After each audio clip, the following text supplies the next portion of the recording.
वंदना हेतु मंदिर में गया था मैं, और दर्शन करते करते मेरी दृष्टि वेदी की ओर भी गई,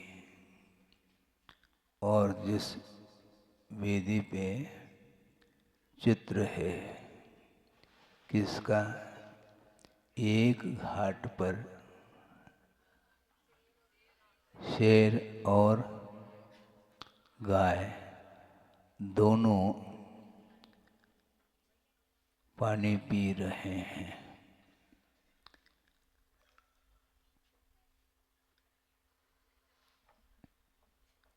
भवांतर का जो वैर होता है वह कब तक रह सकता है? भवांतर का जो वैर होता है वह कब तक रह सकता है? जब तक वीतरागता का दर्शन न हो तब तक तो परस्पर में वैर भाव रह सकता है, किंतु जहाँ पर साम्य भाव का दर्शन होता है वहाँ पर वह भवांतर से आया हुआ वैर और वह क्रूरता समाप्त हो जाती है। किसका ये प्रभाव है? मात्र ज्ञान का प्रभाव नहीं, प्रयोग का प्रभाव है। ज्ञानार्जन तो संसारी प्राणी कर लेता है, किंतु ज्ञान का सदुपयोग नहीं कर पाता, और ज्ञान का यदि दुरुपयोग करता है तो इसके लिए गुरुदेव ने कहा था यह प्रज्ञा का अपराध माना जाता है। प्रज्ञापराध बहुत भयानक अपराध माना जाता है। बुद्धि मिली है और उस बुद्धि का, उस ज्ञान का यदि आत्म कल्याण करने के लिए और विश्व कल्याण करने के लिए उसका यदि उपयोग किया जाता है तो आपको बार बार ज्ञान मिल सकता है। बहुत विचित्र परिणमन है संसारी प्राणी का। आगम ग्रंथों को उठा करके देखेंगे तो आपको बहुत स्पष्ट शब्दों में वह विषय सामने आ सकता है कि जीव के पास ज्ञान है और भिन्न भिन्न पर्यायों में वह चला जाता है। एक इंद्रिय से लेकर के असंगी पंचेंद्रिय तक। असंगी का अर्थ जिसके पास मन नहीं है, कान तो है, वह ध्वनि को सुन लेता है, किंतु उसका क्या अर्थ है, उसका क्या मीनिंग है, इसका ज्ञान उसे नहीं हो सकता। तो इस प्रकार एक इंद्रिय से लेकर के असंगी पंचेंद्र तक जीव का जो परिणमन है उसके सामने कितने भी आप संबोधन दे दो उसका कोई भी प्रयोजन सिद्ध नहीं होता है।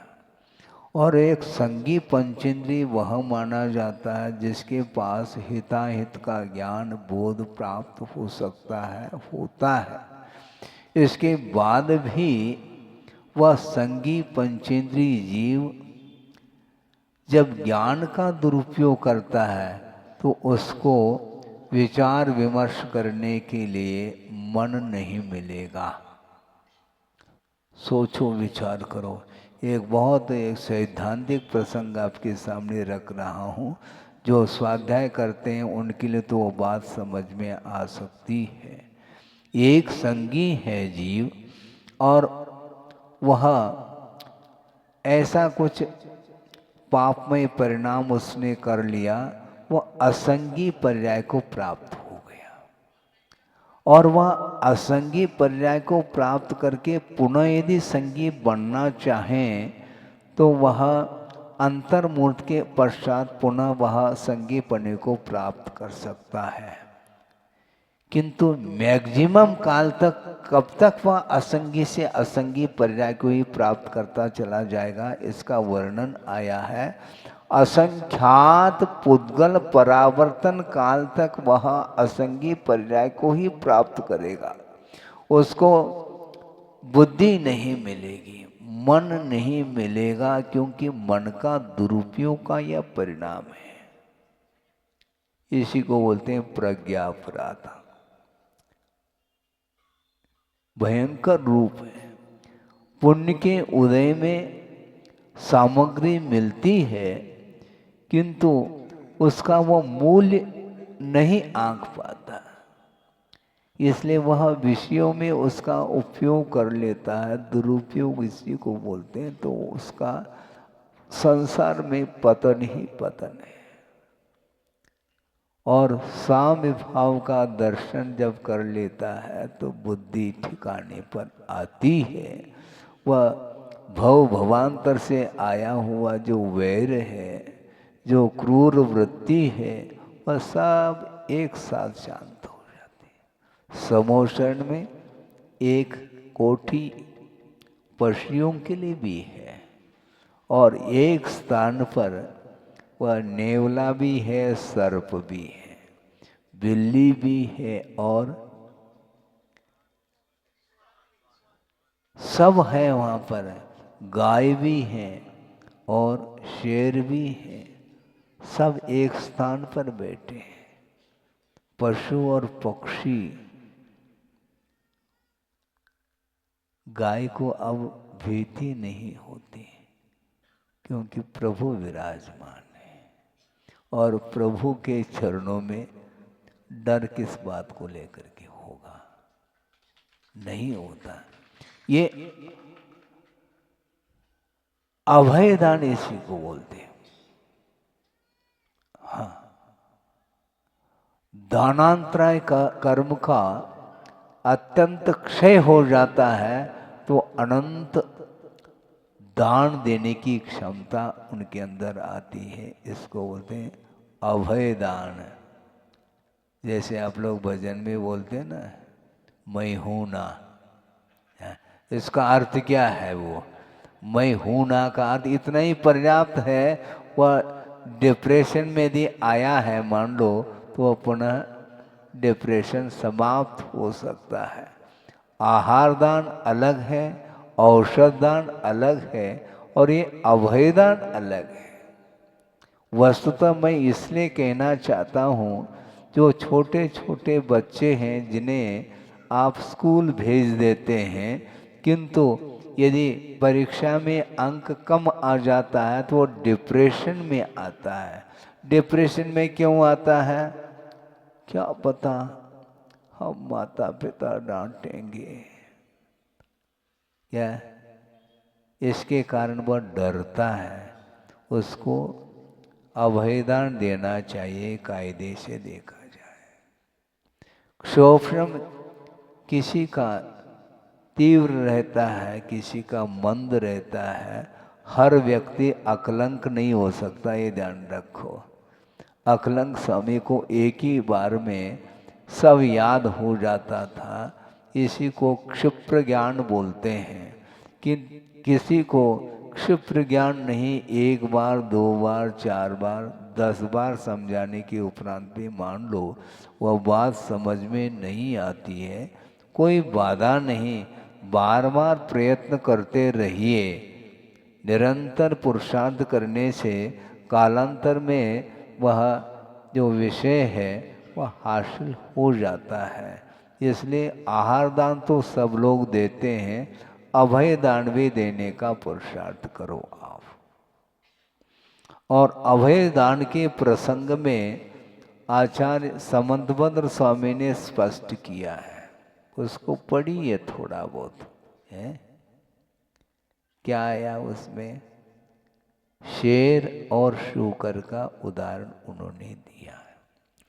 एक मुनि महाराज गुफा में जा रहे हैं ध्यान करने के लिए। वहाँ जा करके ध्यानस्थ हो जाते हैं, और उसको देखा था शेर ने। गुफा में जाते हुए मुनि महाराज को देखा, तो उसने सोचा कि अब ठीक है, हमारा काम बन जाएगा है भक्षण करने के लिए। किंतु उसी समय शुकर ने भी देख लिया था और शुकर अब कमर कस रहा है।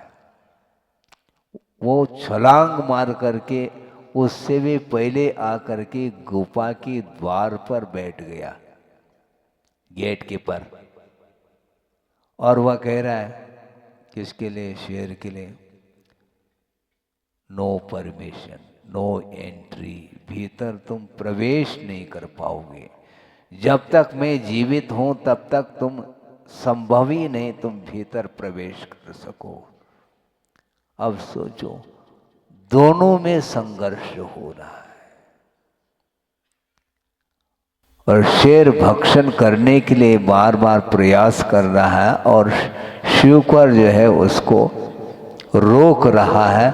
आपस में इतना संघर्ष हो जाता है, उस संघर्ष में दोनों का अवसान हो जाता है।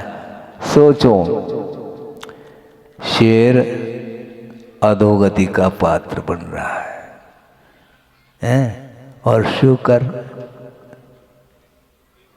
स्वर्ग जा रहा है।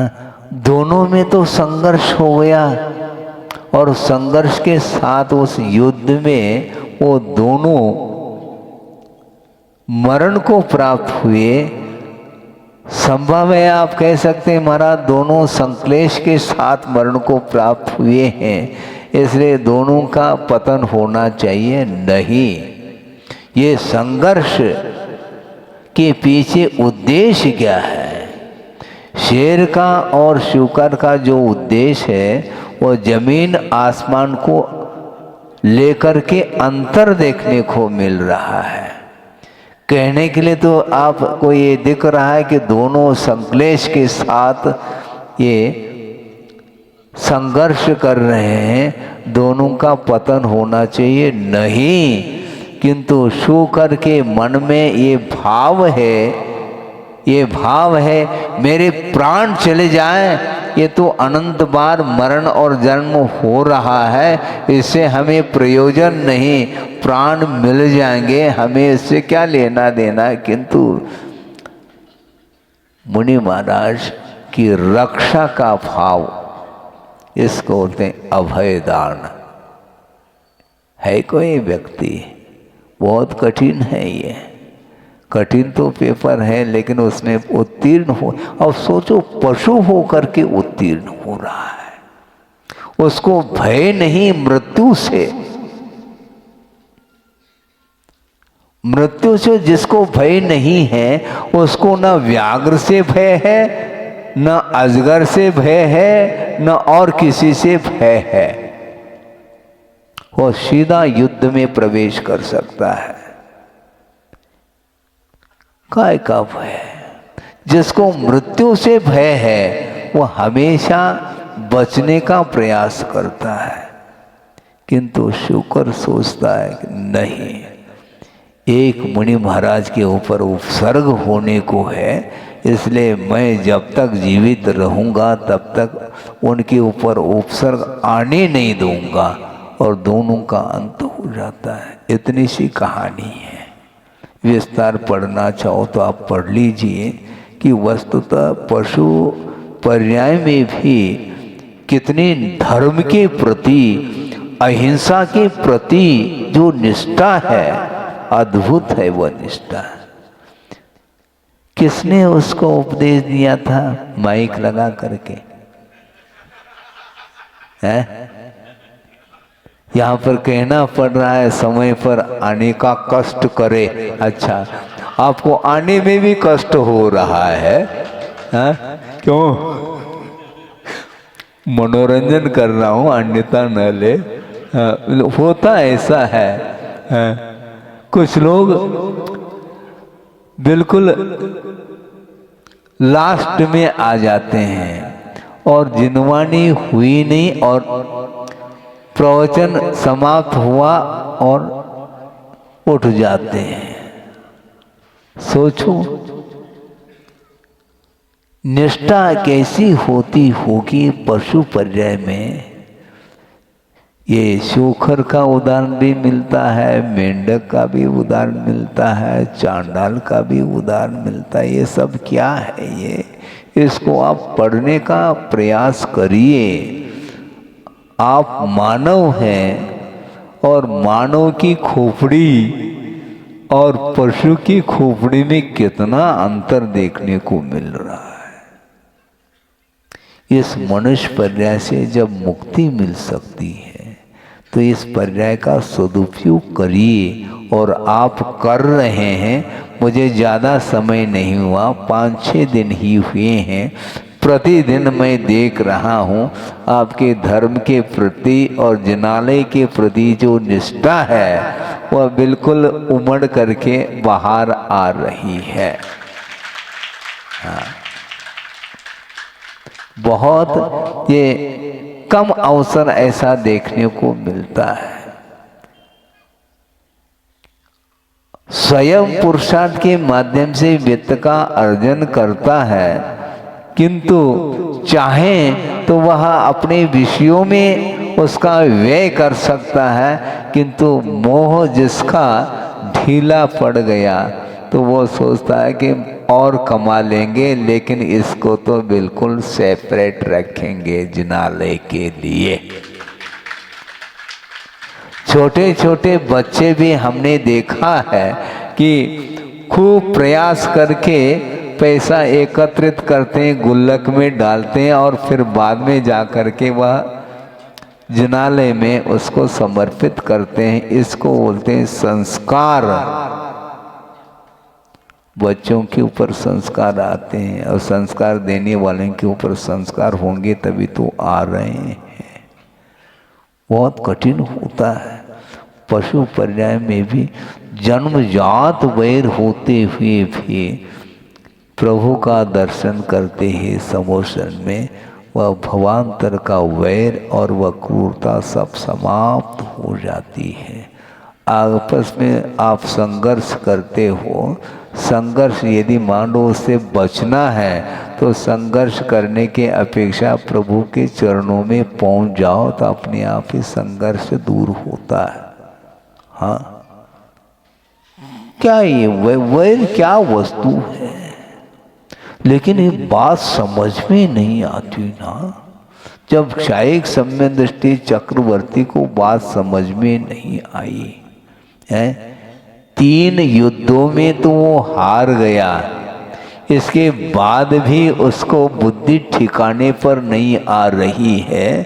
क्षायिक सम्यक दृष्टि अवधि ज्ञानी है और उसको ये ज्ञात नहीं है क्या चक्र चलाने का भाव कर रहा है, जबकि वह चक्र का प्रभाव अपने परिवार वालों के ऊपर नहीं पड़ सकता। लेकिन बुद्धि, किसी ने कहा कि महाराज चक्रवर्ती ने जो चक्र चलाया है वो अबुद्धि पूर्वक चलाया है। अच्छा, अबुद्धि पूर्वक का अर्थ क्या? उसके पास बुद्धि नहीं थी, इसी का नाम अबुद्धि। बुद्धि काम नहीं कर पा रही है। 3 युद्धों में बिल्कुल हारने के उपरांत भी वह तिलमिला उठा और वह अपने अनुज बाहुबली के ऊपर चक्र चलाने का भाव किया, किंतु चक्र चला नहीं। वह परिक्रमा दे करके वह पुनः वापस भरत के पास ही आया। बात अलग, क्योंकि चक्रवर्ती उसी को बनना है ना, समस्या ये है। लेकिन होता है ये अपने भाई के ऊपर भी, क्योंकि इंसल्ट हो गया ना।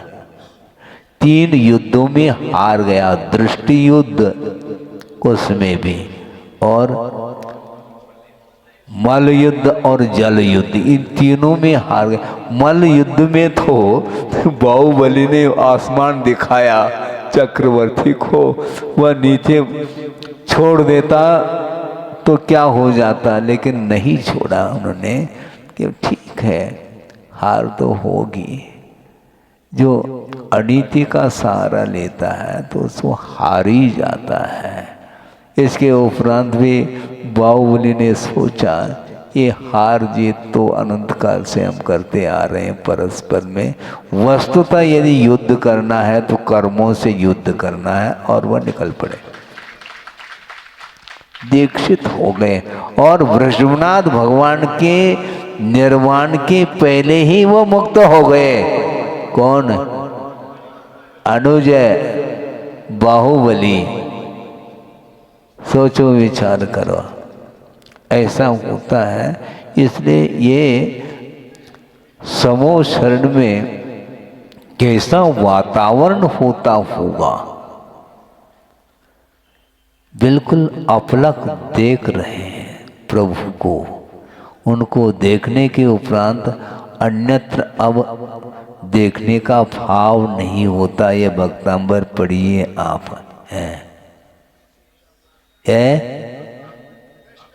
हाँ, भवंतम दृष्ट्वा अनिमेष विलोकनीयम भवंतम दृष्ट्वा अन्यत्र जनस्य चक्षु तोषम न उपयाति। हाँ, भगवान आपके दर्शन करने के उपरांत इन आंखों में अब कोई इच्छा नहीं रहेगी कि दूसरे वस्तु को भी हम देख लें। किंतु ऐसा होता है? सुनो सुनो, ये तो ठीक है। मैं इसलिए कहना चाहता हूँ कि संसारी प्राणी को राग छूटता नहीं है। भगवान के दर्शन, भगवान के पूजन अर्चन करने के बाद भी वह टेलीविजन के सामने जो देखने का भाव करता है, वो समय यह कारिका, यह जो पंक्ति याद आनी चाहिए, लेकिन वो समय नहीं आता महाराज। फिर किस समय आता? भगवान के सामने आता है। भगवान को हम सुना रहे हैं क्या? किसको सुनाना चाहो, भगवान सुनते नहीं। न किसी को आशीर्वाद देते, न बोलते हैं। वस्तु तो ये प्रैक्टिकल रूप है। इसका अर्थ हम ये नहीं कहना चाह रहे हैं कि आप भक्तांबर का पाठ करना ही छोड़ दो, ऐसा नहीं कह रहे हैं। किंतु इस प्रकार स्तुति स्तोत्र का पाठ करते हुए जब अवसर आता है राग के क्षेत्र में, उस समय आपको राग कम कर देना चाहिए। ये राग आगत है सदा, ये ताते हैं, ये सब वो समामृत से ये उपदेश चल रहा है। सेवन स्वयं करें तो ज़्यादा अच्छा है। वो होता नहीं है। उपदेश अलग वस्तु, किंतु पढ़ कर के उसको अपने जीवन में उतारने के लिए अवसर देना चाहिए। आपका समय हो गया है, 10 बज गया है, क्योंकि विलंब से आया था।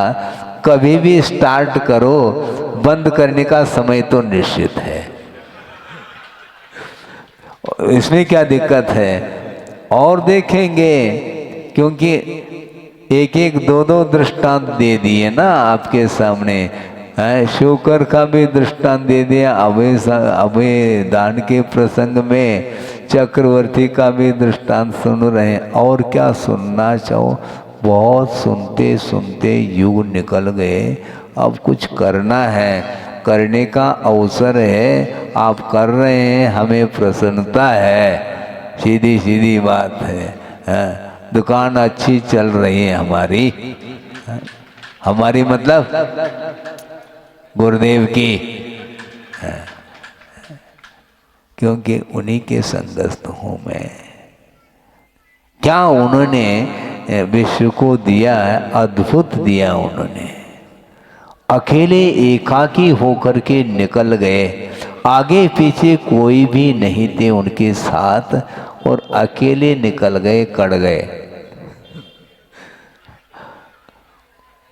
और दीक्षित हो गए। कोई भी साथी संगाती नहीं। मुझे विस्मय होता है, आचार्य ज्ञान सागर जी महाराज जी का दर्शन हमने भी किया है। आचार्य श्री की जब दीक्षा हो गई सन 68 में, दीक्षा के उपरांत लगभग 20 दिन के उपरांत उनके चरण सानिध्य को प्राप्त किया, दर्शन किए। और आचार्य ज्ञान सागर जी महाराज वृद्धावस्था में थे और 2-3 क्षुल्लक थे, एक ऐलक थे और छोटा सा संघ था। और आचार्य महाराज केवल 20 साल की 22 साल की उम्र उनकी, उनके साथ कौन बोलने वाले हैं? वृद्ध व्यक्ति के साथ उनका क्या तालमेल होगा, आप सोचो विचार करो। और वो भी सुनते थे आचार्य महाराज के मुख से कि आचार्य ज्ञान सागर जी महाराज लगभग 75-80 को छूने वाले थे, वृद्धावस्था थी, धीरे धीरे बोलते थे और वो भी मारवाड़ी में बोलते थे, बताते। अब आचार्य महाराज को न मारवाड़ी आती है न हिंदी आती है, कन्नड़ भाषा भाषी और छोटा सा संघ, किसके सामने अपने भाव रखेंगे, कैसे अध्ययन होगा, क्या होगा। 3 साल के अंदर मात्र दीक्षित होने के लिए 11 महीने लगे, केवल टोटल 11 महीने के अंदर दिगंबरी दीक्षा हो गई उनकी। 20 साल की उम्र में छोड़ दिया संसार को और केवल 1 साल आचार्य देशभूषण जी के संग में रहे और आचार्य ज्ञान सागर जी के संग में मात्र 11 महीने रहे। 11 महीने में ही परीक्षा में उत्तीर्ण हो गए। कैसा उन्होंने परखा होगा इनको, अद्भुत है योग्यता इनकी। कई लोगों ने सोचा, सुनते हैं कि महाराज आप दीक्षित कर रहे हैं इनके लिए, बहुत यंग एज में है, युवा अवस्था है, कम से कम इनको आप शुल्क आदि क्रम से दे दो। तो उन्होंने कहा आचार्य ज्ञान सागर जी महाराज ने, ये तुम्हारा विषय नहीं, हमने परख लिया है। यदि आप रोकने का प्रयास करते हो, मैं देऊं अथवा न देऊं, यह स्वयं जंगल में जाकर के ले लेगा। कौन रोक सकता है? किसी वैरागी को कोई रोकने वाला थोड़ी। वैराग्य हो गया, इन्हें हो गया, इसलिए उन्होंने तत्काल मन बना करके डायरेक्ट जैनेश्वरी उन्होंने दीक्षा दे दी। सोचो विचार करो है। और आज माहौल देखो कैसा दिख रहा है। ये सारा सारा गुरुदेव ने जो किया है, जो पुरुषार्थ, वह न भूतो न भविष्यति है। इसलिए जो भी उन्होंने प्रकाश दिया है, उस प्रकाश में हमें आत्म तत्व का अवलोकन करने का अवसर मिल रहा है, बुद्धि मिली है। और इस परंपरा को निरंतर आगे बढ़ाते रहिएगा, क्योंकि भविष्य में इस प्रकार के उत्कृष्ट चर्या का पालन करने वाले जो साधक होते हैं, उनका दर्शन बहुत कठिन है। इसलिए आस्था का विषय है। भले ही जब तक रहें तब तक हम लोगों ने इन आँखों से दर्शन किए, किंतु अब जो दर्शन करेंगे निरंतर मन के माध्यम से स्मरण करके निरंतर दर्शन करते रह सकते हैं। इसमें कोई बाधा नहीं। और वो जो चाहते थे वो होता चला जाएगा। उनकी और क्या भावना, और कोई भावना नहीं। निरंतर जो भव्य जीव है, इस मोक्ष पथ पर आरूढ़ होकर के आत्मा का ध्यान करता रहे और जगह जगह इस प्रकार के जो जिनालय आदि हैं ये बनते रहें और यह परंपरा, मोक्ष मार्ग की परंपरा पंचम काल के अंत तक यह निरंतर यह मार्ग बना रहे, सुरक्षित रहे। इसके माध्यम से प्रभावना निरंतर बढ़ती रहे। इस भावना को लेकर के उन्होंने पुरुषार्थ किया था। हमें ज़्यादा पुरुषार्थ करने की अब आवश्यकता नहीं, क्योंकि जो कुछ करना था उन्होंने पथ प्रदर्शन उनके द्वारा हो चुका है और उस पथ पर चलने की आवश्यकता है। हमें पथ का निर्माण करने की आवश्यकता नहीं, बिल्कुल व्यवस्थित करके गए हैं, हमें व्यवस्थित चलने की आवश्यकता है। कई लोग कहते हैं महाराज अब क्या होगा? कुछ नहीं होगा। जो उन्होंने कहा, जो दिखाया है, उस पर हमें चलने की देरी है। अपनी क्षमता और सामर्थ्य के अनुरूप आप चलने का पुरुषार्थ करेंगे तो निश्चित रूप से आत्मा का कल्याण हो सकता है। हो इस पवित्र भावना के साथ अहिंसा परमो धर्म की जय। बोधि समाधि परिणाम शुद्धि स्वात्मोपलब्धि शिव शोक सिद्धि चिंता मनिम चिंतित वस्तुदाने त्वामंद मानस्य ममास्तु देवी। परम पूजा आचार्य गुरुवर श्री विद्यासागर जी महाराज की जय।